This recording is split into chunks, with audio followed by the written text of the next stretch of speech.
siya si Melanie. Nakatira siya sa isang payak na lugar ng Barangay Katagalugan dito sa Ozamis City.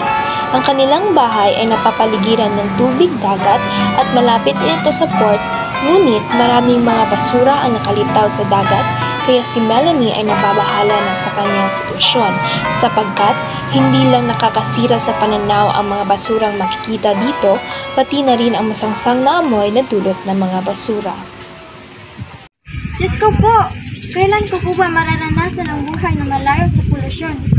Nais ko sanang manirahan dito ng matagal dahil palagi ako nauumaling sa kagandahan ng dagat.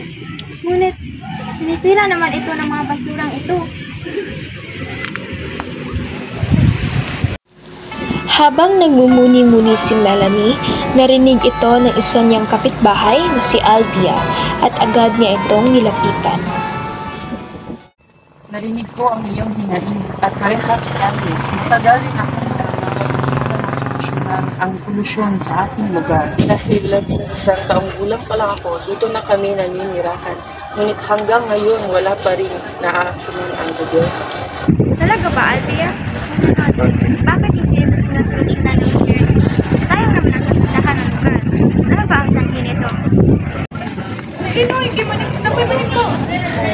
Dahil sa mga irresponsableng pasahero sa port at sa mga taong nagpasok sa ating barangay, ang naging dahilan kung bakit lumalala ang polusyon sa ating karagatan. At hindi lamang ang dagat ang naaapektuhan sa kapabayaan na dulot ng mga tao, pati na rin tayo ang naninirahan dito. Alam ko na, Alvia, kung anong magagawa natin.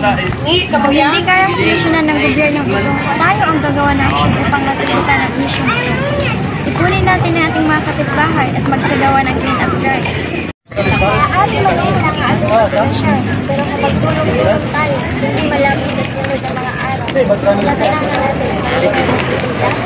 sariwang. Sinimula na ng mga taga-barangay Katagalugan ang paglilinis sa kanilang barangay upang makamit na nila ang kalinisan na matagal na nilang gustong makamit.